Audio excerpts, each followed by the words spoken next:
5280 Sports Network on a Thursday. Nate Lundy, Sean Drotar's back. TJ Carpenter down there as well. It's your morning minute. Guys, last night, Greg Holland kind of went on the Rockies, and this is a gut punch. This is bad. This is the kind of thing you got to really work to recover from. Yeah, second game in a row, second outing in a row where he's actually had a disastrous, allowed 3 runs, blown the save in this case. But that walk-off home run is the kind of thing that's absolutely devastating to a team that is really struggling. The Rockies' record on the road, which is not all applicable to Holland, but it's been awful for many weeks now. Now the Rockies find themselves only 3 games ahead in the final wildcard spot, trailing Arizona, and they only have a few more games left. Today's against the Royals, then a couple against Atlanta, down in Atlanta, and then Detroit. After that, beginning of the next month, all in division. Yeah, we said this before the series started, that this was a bad matchup for the Rockies. The Royals are good at everything the Rockies suck at.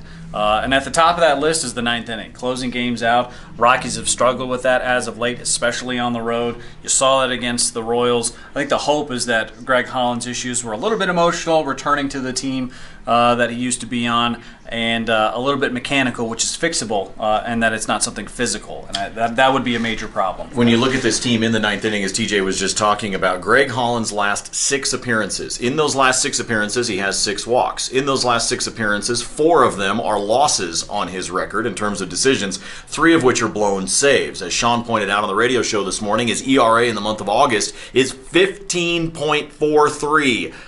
Yeah, that's a problem. As our friend Troy Rank from Channel 7 tweeted out last night, it's time to give Greg Holland a break. Let somebody else close out the games. Let him get his head right. Give him a week off, and then work him back in, especially once he gets back home here to Coors Field. It is time for them to try something else, because what's working right now, no, it in fact isn't working. Sean, you talked about the fact that they've got these games against the Braves. They've got one coming up against the Royals. And then as we get into the month of September, there's only one series in the month of September that isn't in the division. Right, just the one. So when you're talking about playing the Dodgers a whole bunch of times, I know the Giants are having a bad season, but they're battlers. That's a team that doesn't fold, doesn't go away. And of course, the Diamondbacks are the Rockies' primary opposition for that wild card spot, and they'll be probably tangled with them all month. So this feels like an opportunity. They've really missed that opportunity that they had in this month. It's not completely gone yet if they play well closing out the month, but they had an opportunity to really have a very good August, and it's going to essentially be impossible to do that now. The question is,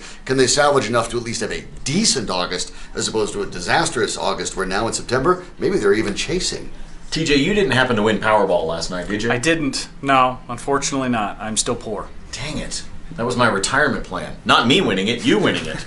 I was hoping. Never mind. All right. Back tomorrow for a Football Friday edition of the program. We'll get you ready for the Packers to be in town for the all-important 3rd preseason game, the only preseason game that really matters. Will take place over at the stadium on Saturday night. So we'll be previewing that for you tomorrow on a Football Friday. Make sure you stop by 7 a.m. to 9, Mile High Sports Radio, AM 1340, FM 1047. But for now, for TJ, for Sean, I'm Nate. We'll see you.